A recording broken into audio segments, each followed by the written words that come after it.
묵꿈꿈 몽유도원도 소설을 쓰기 위한 과정에서 음, 몽유도원도의 시문을 쓴 안평대군과 그 다음에 21명의 문사에 대한 이야기를 아, 도록에 있는 내용을 통해서 블로거 시조사랑님의 그 글에 보면 아, 다행히도 그 몽유도원도의 그 시문을 한문 한글 번역 이렇게 공개가 돼 있어서 어, 21명은 누구이고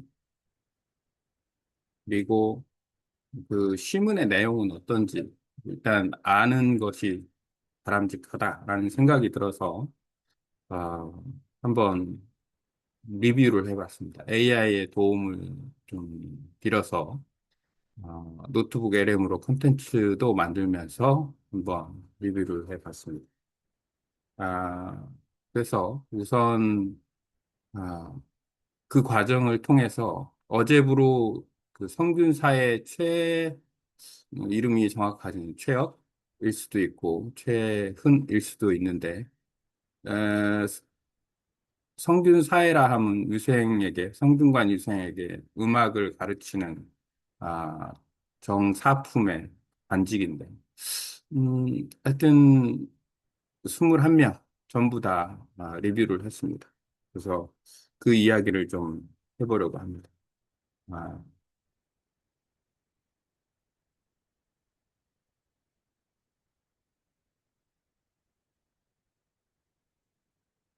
묶음꿈 안견의 몽유도 원도 안평대군과 이시인의 문사.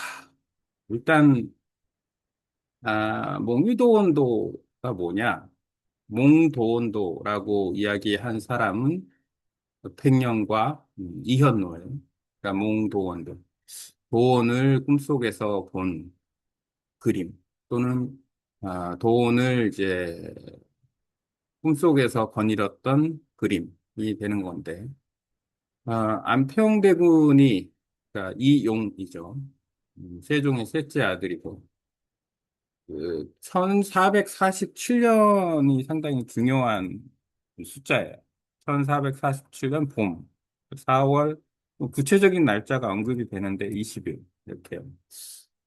아, 이제 글을 보면, 아, 우선 몽유도 원도는 그림으로서의 좀 위대함이 하나 있고, 우선 가장 중요한 거는 이제 그림. 결국 몽유도 원도의 그 작가는 안견이기 때문에 몽유도 원도는 안견의 그림이고 정체성은 안견에게 모든 것이 있다. 그러니까 조선 전기의 화풍을 이야기한다라고 이제 1차적으로 이야기하고 이제 몽유도 원도가 스토리텔링이 있다라는 것, 어떤 이야기가 있는 거예요. 예를 들어서 정선이 뭐 산수화를 그린다. 그러면 화가로서 그림을 그리는 고유한 활동을 하는 거죠. 그럼 화가가 있고 그림이 있고 그게 전부이죠. 근데 몽유도 원도는 좀 다른 스토리텔링을 가지고 있다라는 거예요. 그래서 이제 그 스토리텔링에 등장하는 게 어떤 거냐면 시문이다라는 거예요. 시문. 이 시문이 이제 어떻게 보면 어, 중요한 포인트일 수 있다라는 거예요. 그리고 시문이 등장한다라는 거는 1447년이 세종 29년, 세종 25년부터인가 문종이 이제 대행을 하고, 문종이 대행을 하면서 세종은, 쉽게 말하면, 보고만 받거나 어떤 명령을 하고, 명령을 하는 데 있어서 수양대군이 도지를 전달하고, 또 이제 그 전에도 그렇지만 29년간 거의 30년 가까이 세종이 그 조선을 다스려가면서 상당한 업적을 갖게 되는데 그 중에서 아마 그 세종의 업적 중에 하나가 편찬 사업이 아닐까. 편찬 사업? 그러니까 편찬 사업이라는 거는 예를 들어 한 세 가지 정도를 이야기할 수 있습니다. 새로운 걸 창조해서 만들어서 편찬하는 거. 이게 대표적인 예가 훈민정일 수 있고, 그 다음에 뭐 의방유치나 뭐 이런 걸 집대성. 그러니까 어떤 거를 집대성하는 방법이 있고, 그 다음에는 이제 번역이나 어떤 그런 거, 또는 당시에 중국이나 일본 다른 데에서 서적을 가져와서 그 서적을 그러니까 여러 권으로 만드는 집필 사업 같은 거를 할 수도 있는 거고.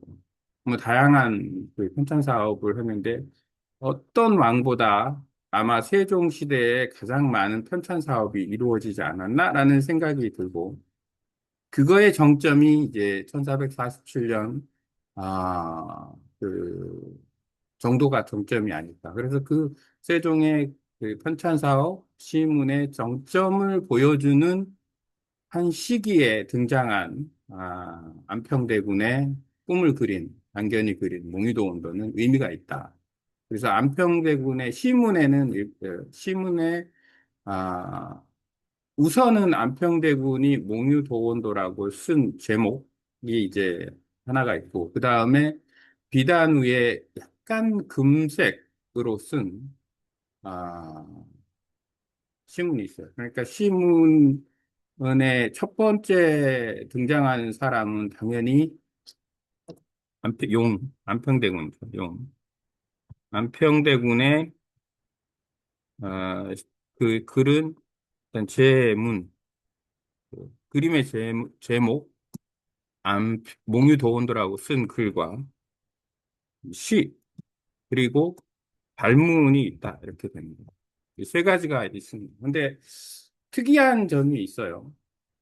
제문과 시는 서체가 이제 안평대군이 쓴 서체가 그 발문하고는 다르다. 발문은 정자체로 썼고 제문과 시는 아, 그 뭐라고 해야 되나? 약간 흘려서 쓰는 예서체 뭐 같은 종류로 썼는데 어쨌든 다르다라는 거고 그리고 제문과 시는 비단 위에 썼다라는 거하고 아, 금색의 글씨를 썼다라는 게 좀 차이가 있습니다. 상당히 좀 노후화가 됐고. 근데 발문은 정자체로 썼으면서 특히 발문 중에 그러니까 종이의 특성이 등장을 하는 거예요. 시문에서 한 가지 주의 깊게 봐야 될 부분 중에 하나가 종이다. 종이. 왜냐하면 21명의 시문을 쓴 것은 당연히 종이에 썼기 때문에 당연히 종이에 대한 어떤 관심을 좀 가져봐야 되는데 그 안평대군이 쓴 갈문으로 쓴 종이는 신숙주가 쓴 종이와 같은 거다라는 생각이 듭니다. 실제로 그렇게 보여요.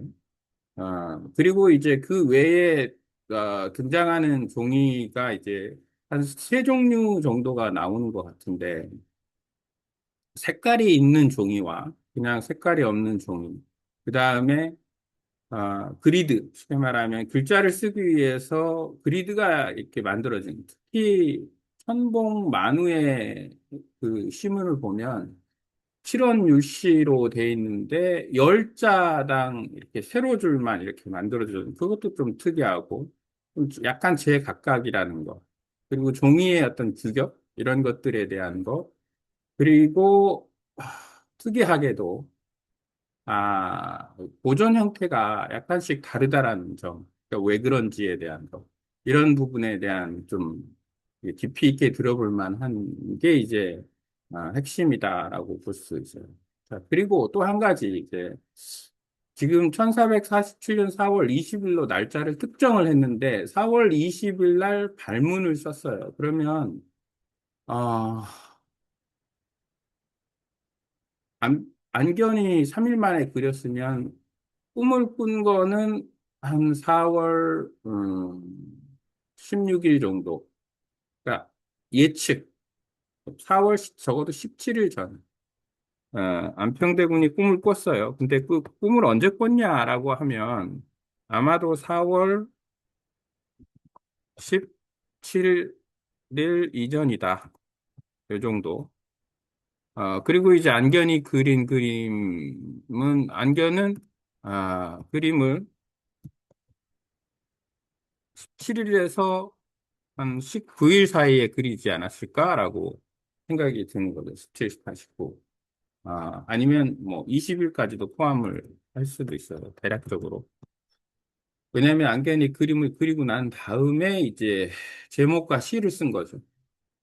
그리고 또 한 가지 특이한 부분이 있어요. 왜냐하면 음, 발문을 썼을 때가 4월 20일인지 아니면은 4월 20일 날 이 시문을 쓰고 몽유도원들을 그렸는지.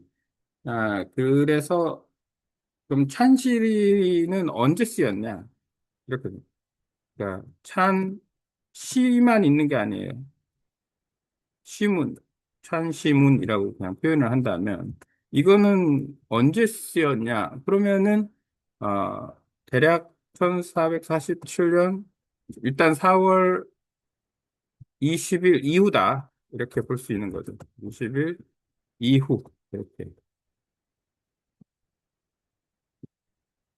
4월 20일이 포함이 될 수도 있어요. 왜냐하면 안평대군이 발문을 썼을 때 신숙주가 찬문을 썼을 확률이 상당히 높다. 그리고 신숙주의 글을 보면 아주 정제된 글이다. 왜냐하면 실언으로 계속 연이어서 쓰니까. 그리고 이제 또 한 가지 이제 특이점이 하나 있어요.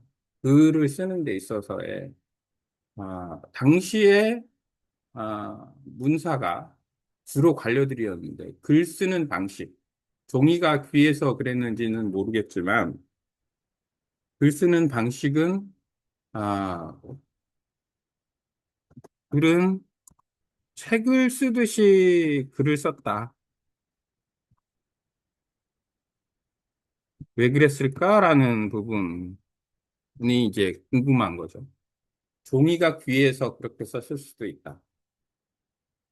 그냥 예를 들어서 오원 보시 하면 그냥 5자씩 딱딱딱딱 쓰는 게 아니고, 그냥 연달아서 계속 썼어요.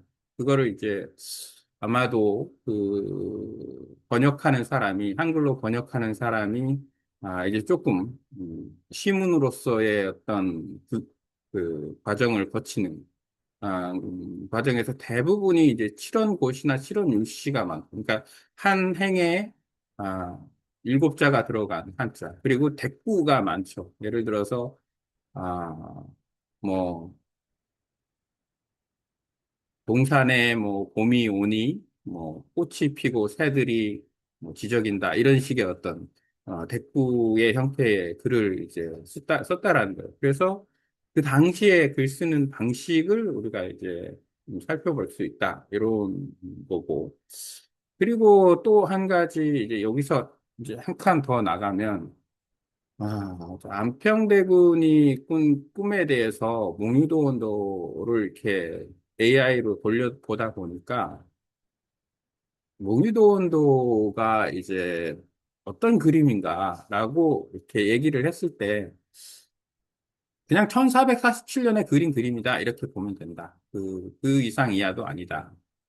찬시하고 찬문도 마찬가지고 그렇게 얘기하는 이유가 있어요. 예를 들어서 몽유도 원도를 뭔가 의미 부여를 하기 위해서 아, 몽유도 원도를 쓴 사람들의 어떤 이후의 어떤 삶, 정치, 과정 이거에 대해서 또 이야기를 해나갈 수 있는데 그거하고는 관련이 없다. 단지 이제 팩트는 뭐냐면 당연히 그 찬심을 쓴 사람들은 대부분 만 보니까 천복 만우를 제외하고는 정사품이 가장 낮은 아마 직급이 아니었을까. 거의 정삼품 정도 이상의 그 문신들이 대부분 시문을 썼다. 그러니까 상당히 권력도 있고 위치도 있고 이런 사람들이 썼기 때문에 그 과정이 그냥 47년 또 이제 50년에 좀 변곡점이 일어나죠. 왜냐하면 47년은 이제 몽이도 원도가 그려지고 시문을 이제 도지음에 썼다고 보면 50년에 상당한 변곡점은 뭐가 있냐면 세종이 죽고 문종이 즉위를 하는 그 시기가 되는 거고 그리고 또 이제 3년 후에 53년에 개유정난이 있으니까 또 이제 한번 풍파가 있는 거고, 그 다음에 이제 55년에 단종이 양유하고 56년에 또 이제 단종 복위 운동을 통해서의 풍파가 있고, 그리고 나서 이제 쭉 가는 거죠. 그 다음부터는 뭐 특별한 게 없는 거예요. 그러니까 그런 과정을 역사적인 어떤 부분으로 보면 몽이도 원도가 거기에 뭐 어떤 특이점이 있나? 거의 없다라고 봅니다. 왜 그런 얘기를 하냐? 네, 일단은, 아, 21명의 그 문사를 보면 알 수가 있다. 21명의 문사는 누구인가? 당시에 안평대군의 나이가 29입니다. 47년이면. 왜냐하면 18년에 태어났으니까, 30살? 30세? 그 정도 보면 되겠네요. 그러면 안평대군의 나이를 기준으로 한번 살짝 보면 안평대군의 나이가 약 그러니까 18년생이에요. 18년생. 이렇게 연도로 1418년생이면은 47년이면은 뭐 한 살, 29살? 이렇게 볼 수가 있겠네요. 29. 그냥 뭐 30세로 보죠. 30세.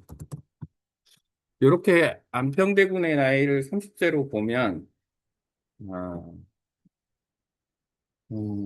지금 안평대군하고 나이 차이가 여보세요?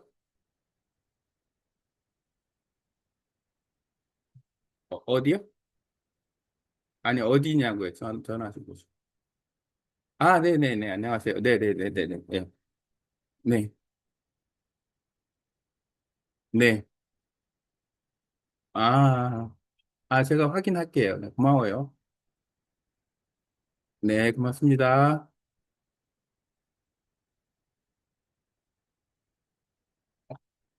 안평대군의 이제 30세인데, 플러스 마이너스 5 정도 한번 해보면, 안평대군과 비슷한 나이에 이제 가장 어린 사람이 서거정이,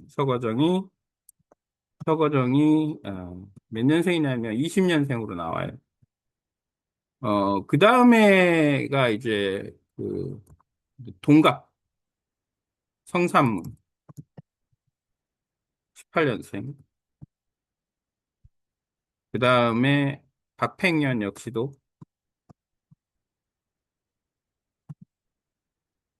8년생인 것 같아요. 조금 내가 기억을 하고 하는 걸 이야기하고 있기 때문에 이게 역시도 아마 18년 아니면 17년 같은데 이거는 확인 이게 그 다음에 신숙주가 이 수양대군하고 나이가 같아요. 7 같은 이렇게 또 누가 있나 요런 정도 이거 또 있을 수도 있어요. 요렇게 보면 아 안평대군 서거정, 성산문, 박팽년, 이계, 신숙주. 이렇게 이제 총, 문사 기준으로는 5명이죠. 5명. 그 다음에 이제 조금 더 나이가 많은 사람, 1410년 정도에 태어나는 사람들이 있습니다. 아, 우선 이헐로의 나이가 아마도, 요거는 특정할 수는 없지만 한 명하고 뭐 친구였다. 뭐 그런 얘기도 있고 이열로는 적어도 안평대군보다는 나이가 한 5년 정도 많지 않았을까? 더 많았을 수도 있어요. 왜냐하면 이열로가 예를 들어서 이런 것, 그죠? 당시에 이열로가 한 33세 기준 보면 풍수지리를 잘 알고 다방면에 뭐 지식이 많고 이랬다면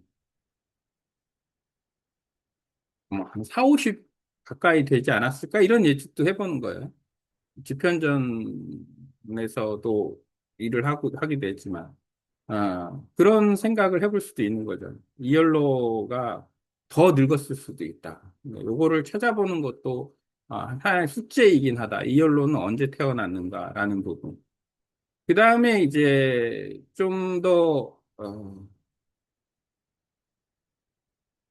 더 보면, 확실히 이해, 어, 그 다음에 예를 들어 김수원, 김담,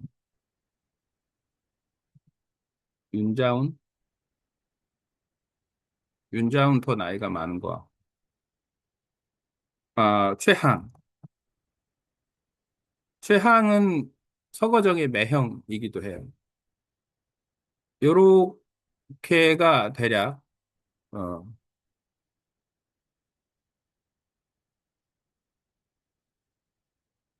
그 다음에, 성균사회도, 어, 좀 추정하건대 이쪽이지 않았을까라는 생각이 들어요. 성균사회. 성균사회 이렇게 되는데, 마지막. 그러면 여기도 5명.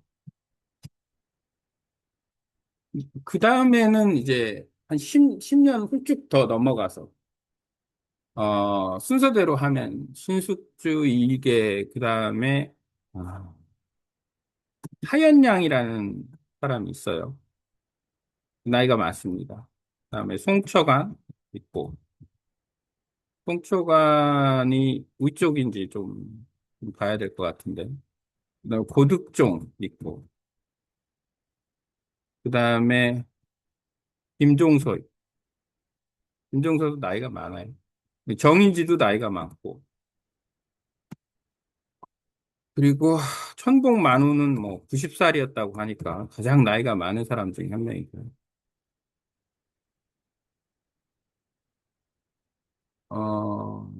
11명이 나와야 되는데,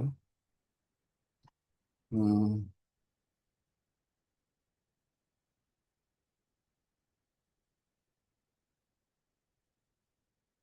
윤자운.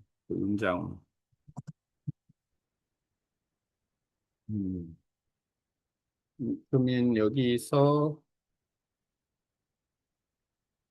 여기 6명이군요. 6명이니까 10명만 나오면 돼. 10명? 6명.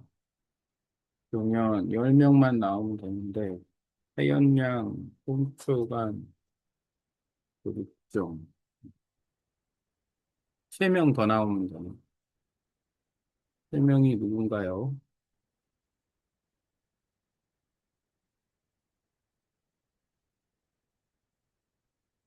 음,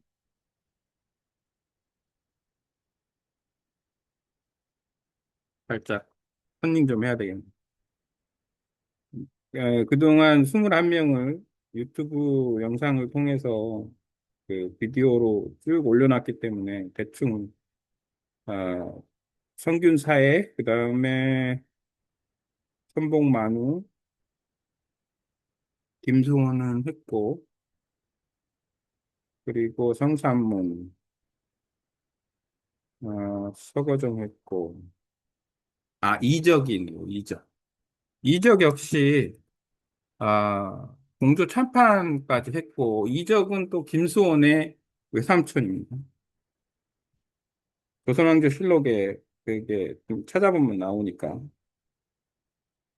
이에, 아, 10명. 2명만 더 하면 되네.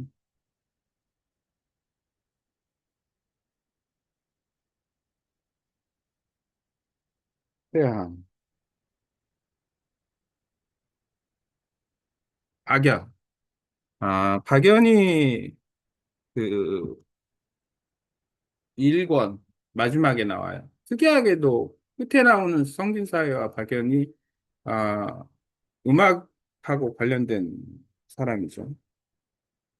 강석덕. 강석덕이라는 문의는 강희안과 강희맹의 아버지가 되는데, 강희맹이 성산문이나 나이가 같아요. 안평대군과 거의 나이가 같은 걸로 나옵니다. 그러니까 이게 지금 어떻게 됐느냐. 안평대군하고 나이가 같은 사람은 대략 6명. 서거정, 성산문, 박백년, 이계, 신숙주, 뭐, 한두 명. 뭐. 그리고 이제 한 10년 터울이 준 사람은 6명. 그리고 이제 그 이상 아주 쉽게 말하면 원로급인 사람이 대략 이제 10명이 되는 거예요. 이렇게 찬시 시문을 쓴 사람이에요. 그러면 이제 냉정하게 봐서, 어, 이 조선 전기 그 농유도 원도의 시문을 쓴 사람 몇 면이 보면 아주 그 정삼품 이상의 어떤 그 관직을 갖고 또 특이점은 1447년에 그 47년 8월에 그 과거가 있는데 과거 급제자들이 다수 이 안에 포함이 돼 있다라는 것도 한 특이점이다. 그만큼 능력이 있는 사람들이 많았다라는 거예요. 그리고 이제 이 21명 중에 계유정난에 그 연결이 된 사람은 3명이에요. 3명. 대표적인 사람은 김종서, 안평대군, 이현무. 이렇게. 그러니까 이제 계유정난으로 죽게 되는 사람. 그 다음에 단종 보구이 운동으로 이제 그 사육신에 해당하는 사람이 이제 성삼문, 박팽년 이게 이렇게 여기도 여기도 이제 3명인 거죠. 그러니까 이거를 좀 냉정하게 생각하면 21명 중에 그냥 6명만 나머지 15명은 그냥 뭉간인 거예요. 그러니까 결국 몽유도 온도를 뭐 특정해서 이 몽유도 온도가 뭐 예를 들어서 그 몽유도 온도의 시문을 쓴 사람들의 어떤 면면이 역사적으로는 대유정난이나 강점 보기 운동 또는 나머지 사람들은 일찍 죽는 사람도 있어요. 일찍 죽는 사람도 있고 대부분은 다 세조 때 정치를 그러니까 꾸준히 이어갔던 사람이에요. 세조 때. 15명, 14명 가까이가. 이제 만우만 빼놓으면 13명 정도는 세조 때 이어갔던 사람. 그러니까 그냥 just go 한 거예요. 그 큰 의미가. 단지 이제 대유정난과 반정 복위 운동으로 이제 죽은 사람들이 이제 6명이 이 안에 있다라는 거고. 특이점은 이제 다시 이제 돌아와서 의미를 조금 찾자면 어떤 부분이 있냐면 집현전이라는 것을 얘기를 안 할 수가 없는. 집현전의 그 학사들, 그러니까 안평대군을 이 찬시 속에서 문단의 거두라고 칭하는 사람이 있어요. 누가 그랬는지 모르겠는데 어쨌든 문단의 거두인 안평대군. 그러니까 그 시문, 찬시문이기 때문에 우선은 안평대군의 꿈과 안평대군의 글과 그 고귀한 뜻과 이런 안평대군의 자질에 대해서 이제 한번 띄워주고 그 다음에 이제 안견의 그 놀라운 그림 솜씨에 대해서 이야기하고 대부분 다 이제 자기의 생각과 그리고 이제 도원이라는 그 무릉도원이라는 거에 대한 역사 유래 그 스토리, 진나라 때 은거자들이라든지 아니면은 도연명이 그린 도화원기나 또 이제 여러 가지 화풍에 관한 얘기 이런 것들로 해서 딱 그거다. 조선시대 문신들의 어떤 지식 그리고 이제 그 중국에서의 어떤 만리길 도원 뭐 이런 얘기가 대부분이다. 라는 거죠. 여기서 이제 집현전 얘기를 또 왜 하냐면 집현전하고 관련된 문신들이 우선 김종서도 나름 관련이 있어요. 집현전에. 정인지도, 정인지는 이제 집현전의 아주 대부격이고, 이 전체적인 인물들 중에서. 그리고 이제 나이로 보면 최항이 이제 많고, 그 다음에 이제 신숙주, 이계, 김담도 있어요. 김담. 김담도 아 집현전 학자 출신이고 김담, 심숙주, 이계, 박팽년, 성삼문, 그다음에 서거정 등이 이제 그 집현전하고 관련이 있는 인물들인 거예요. 집현전에서 일을 하고 있거나 그러면 김종선은 조금 빼놓다 하더라도 어, 정인지, 최항, 김담, 신숙주 이게 박팽현, 선상문, 서거정 몇 명입니다. 하나, 둘, 셋, 넷, 다섯, 여섯, 일곱, 여덟 명. 그 여덟 명 정도가 집현전 학사 출신인 거예요. 당시 1447년 7년 기준으로. 그러니까 안평대군이 이 시기에 안견이 그린 몽이도원도 와 그다음에 찬시를 쓴 시기에 집현전 학사들과 유대 관계가 상당히 컸다라는 거예요. 그거는 세종 시대에 안평이나 수양이나 안평에게 이제 많은 그 일을 맡겼으니까 그 편찬 사업이라든지 이런 걸 그는 그 일을 대부분 어디서 했냐? 집현전에서 했으니까 집현전에 있는 사람들과 이렇게 어울리는 거는 상당히 비일비재했을 것이다라는 걸 증명해 주는 거죠. 이 몽유도 원도 자체가. 그 다음에 이제 한 번 더 궁금하게 생각할 부분이 장소. 왜 장소가 중요하냐? 시간이 있으면 인물 사건 배경 기준으로 하면 장소가 가장 중요한데 일단은 안평대군의 그래서 취지정이라는 말이 나와요. 취지정. 시문에 나오는지, 발문에 나오는지 모르겠지만, 시지정에서 이 글을 쓴다라는 게 있고, 그 다음에, 아, 몽유도원도를 이제 시문 중에서 특이하게, 에, 그림을, 아, 이제 걸어두는 거, 음, 그림을 게시한다고 해야 되나? 그림을 게시한 내용이 한 번 있어요. 1회. 그러니까 그림을 게시한 걸, 어떤, 뭐, 매원당이나 이런 거에, 그러면, 어딘가의 장소에 게시한 걸 보고 그걸 그린. 그리고 나머지는 대부분 그 그림을, 어, 그냥 화폭에, 비단에 있는, 어, 비단에 있는 그림을 보고 이제 그린, 음, 시문을 쓴 경우가 많고, 대부분 다. 그렇게 되는 것 같아요. 그리고 이제 시문 속에서 등장하는 장소는 비해당이라는 장소. 보통 옛날에 호를 그 사람이 양반이 거처하는 건물 이름으로 호를 쓰는 경우가 많으니까. 그다음에 매주컨